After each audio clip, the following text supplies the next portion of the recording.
Hello students, welcome back to my channel. आज का जो हमारा टॉपिक रहने वाला है वो है बॉक प्रोटेक्शन और इस वीडियो में हम पढ़ेंगे इसकी मैकेनिज्म के बारे में।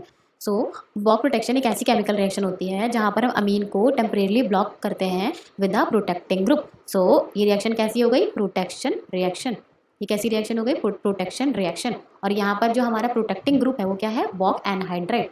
बॉक anhydride Boc anhydride protecting group है, इसीलिए इस रिएक्शन का नाम क्या है? Boc protection reaction. इसमें क्या होता है, अमीन जो है टेम्परेरली ब्लॉक हो जाती है विद दिस बॉक ग्रुप। और ये रिएक्शन हमारी क्या होती है? बेसिक कंडीशन में होती है। अब बात करते हैं बॉक एनहाइड्राइड के केमिकल नेम की और इसके स्ट्रक्चर की। तो बॉक एनहाइड्राइड का स्ट्रक्चर क्या होता है? ये होता है हमारा ओ सी डबल बॉन्ड ओ। ये हो गया हमारा ऑक्सीजन। एनहाइड्राइड है तो यानी कि दो ग्रुप्स के बीच में कहीं पर हमारा ऑक्सीजन लगा होगा। ये बन गया हमारा बॉक एनहाइड्राइड और इसका केमिकल नेम क्या होता है? Di tertiary butyl di carbonate.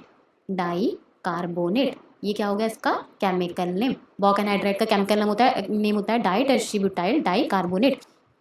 और ये रिएक्शन हमारी बेसिक कंडीशन में होती है और इसमें जो हमारे साइड प्रोडक्ट बनते हैं वो क्या बनते हैं? Tertiary butanol with release of carbon dioxide. तो ये सब बात करेंगे हम मैकेनिज्म में। तो चलिए मैकेनिज्म शुरू करते हैं। सबसे पहले मैकेनिज्म में क्या होगा? मैकेनिज्म में क्या होगा, जो हमारे पास अमीन है वो हमारी होती है इलेक्ट्रॉन रिच। इलेक्ट्रॉन रिच कैसे होती है? क्योंकि जो अमीन का नाइट्रोजन होता है उसके पास होते हैं लोन पेयर ऑफ इलेक्ट्रॉन।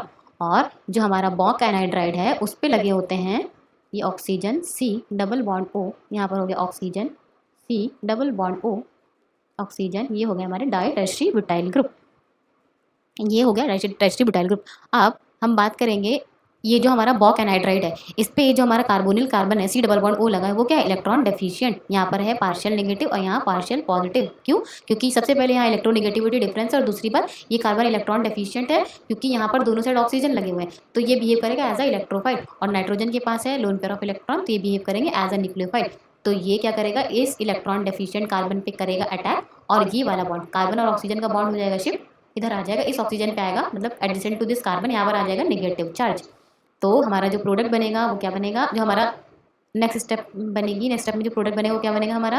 ये हो जाएगा हमारा, सॉरी एक मिनट, ये हमारा बनेगा आर एन एच। यहाँ पर हाइड्रोजन हम थोड़ा एक्सपेंड करके लिख दे रहे हैं, ये हो गया पॉजिटिव। ये आ जाएगा हमारा सी डबल बॉन्ड ओ। ये हो जाएगा हमारा ऑक्सीजन और ये हो जाएगा टर्शरी ब्यूटाइल। इसके अलावा हमारा क्या निकलेगा यहाँ पर? O minus C double bond O. ये टर्शरी ब्यूटाइल ग्रुप हमारा निकल गया। अब नेक्स्ट स्टेप में क्या होगा? नेक्स्ट स्टेप में आएगा बेस का रोल। अब हमने जो सिस्टम में बेस लिया होगा वो क्या करेगा?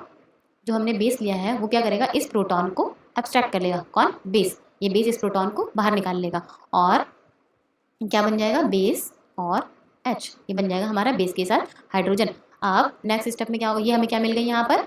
Are N H C double bond O O. ये मिल गया हमारा, हमें बॉक प्रोटेक्टेड अमीन मिल गई। बॉक प्रोटेक्टेड अमीन जिसे हम ऐसे भी लिख सकते हैं R N H C double bond O ओ।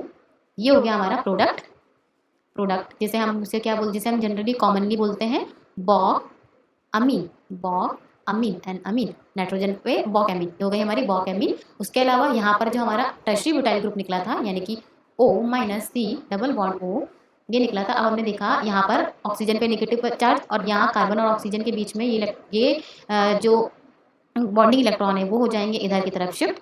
जैसे इधर की तरफ शिफ्ट हो जाएंगे यहाँ पर राइट साइड शिफ्ट होंगे, यहाँ पर निकलेगा कार्बन डाइऑक्साइड, यहाँ से कार्बन डाइऑक्साइड रिलीज होगी। क्योंकि कभी भी किसी भी रिएक्शन में अगर कहीं भी कंडीशन बनती है ना गैस निकलने की तो सबसे पहले वो फेवरेबल कंडीशन होगी, गैस निकलेगी फिर कोई मॉलिक्यूल वहाँ पर बनेगा। तो यहाँ पर क्या हो? कार्बन डाइऑक्साइड निकली। अब यहाँ पर जो ग्रुप बनेगा टर्शरी ब्यूटाइल ग्रुप, अब यहाँ आ गया नेगेटिव चार्ज।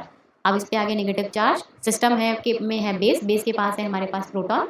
तो क्या करेगा? बेस के पास है प्रोटॉन, ये वाला जो टर्शरी ब्यूटाइल ग्रुप है यहाँ से प्रोटॉन एक्सट्रैक्ट कर लेगा। यहाँ से जब एक्सट्रैक्ट करेगा तो यहाँ से क्या निकलेगा हमारा? ये हाइड्रोजन, सॉरी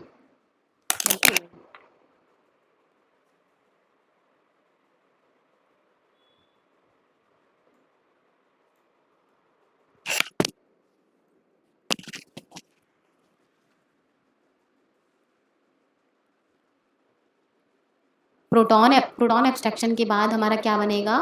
हाइड्रोजन। ये हो जाएगा हमें एच पे पॉजिटिव, नहीं सॉरी,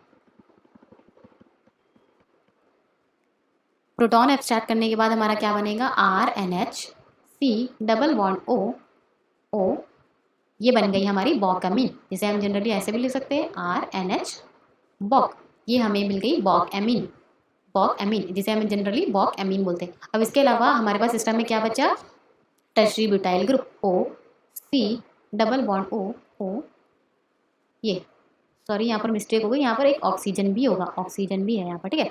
ये हमें मिल गई टर्शरी ब्यूटाइल ग्रुप। अब क्या है, अब हम देखते हैं किसी भी सिस्टम में अगर गैस रिलीज हो रही, कहीं पर भी carbon dioxide, sulphur dioxide, oxygen या कार्बन डाइऑक्साइड कुछ भी रिलीज होने का चांस है, तो सबसे पहले जो फास्टेस्ट रिएक्शन होगी उसमें क्या होगा, गैस का रिलीज। तो यहाँ पर हमें दिख रहा है कार्बन और ऑक्सीजन में इलेक्ट्रोनिगेटिविटी किसकी ज़्यादा है, ऑक्सीजन की।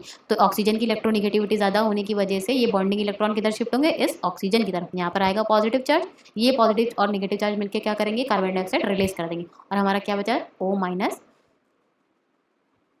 ये हमारा बन गया O- और टर्शरी ब्यूटाइल ग्रुप। अब क्या है, सिस्टम में हमारे पास बेस था और बेस के पास थे प्रोटॉन, बेस के पास था क्या, हमारा प्रोटॉन। अभी क्या करेगा, ये ऑक्सीजन इस हाइड्रोजन को अब्स्ट्रैक्ट कर लेगा और क्या बनाएगा हमारा OH, ये हमारा बन गया tertiary butanol, tertiary butanol.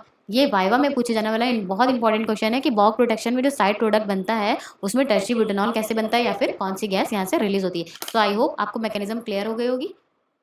Thank you.